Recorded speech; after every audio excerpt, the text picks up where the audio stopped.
আসসালামু আলাইকুম everyone, welcome to home cooking recipes. আজকে আমি আপনাদের সাথে শেয়ার করব মটর শাক ভাজি। তো মটর শাক ভাজি করার জন্য আমি এখানে 1 কেজি পরিমাণ মটর শাক বেছে ধুয়ে নিয়েছি, ধুয়ে পানি ঝরিয়ে নিয়েছি।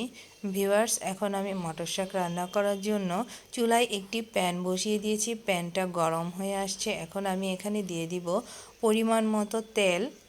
তেলটাকে একটু গরম করে নিব। এখন দিয়ে দিব পরিমাণ মতো লবণ, কাঁচামরিচ কুচি, পেঁয়াজ কুচি। একটু ভালো করে নাড়াচাড়া দিয়ে হালকা ভেজে নিব সবগুলো উপকরণ।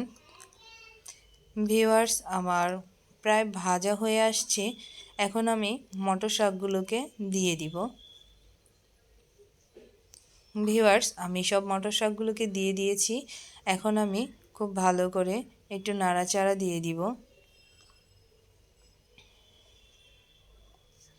ভিউয়ার্স, দেখেন মটর শাক থেকে পানি উঠে আসছে।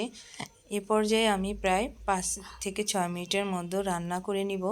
ভিউয়ার্স, আমার হয়ে আসছে মটর শাক। আমি এখন এখানে ভাজা শুকনো মরিচ দিয়ে দিয়েছি। এখন একটু ভালো করে নাড়াচাড়া করে নিব যাতে শাকের গায়ে যে পানিটা আছে পানিটা খুব ভালো করে শুকিয়ে যায়, শাকটা একটু ভাজা ভাজা হয়ে যায়। ভিউয়ার্স, দেখেন আমার মটর শাকটা প্রায় রান্না হয়ে গিয়েছে। এ পর্যায়ে আমি শাকটাকে নামিয়ে নিয়েছি। ভিউয়ার্স, খুব মজাদার একটা শাক ভাজি রেসিপি। আপনারাও বাসায় ট্রাই করবেন, ইনশাল্লাহ খুব ভালো লাগবে গরম ভাতের সাথে খেতে।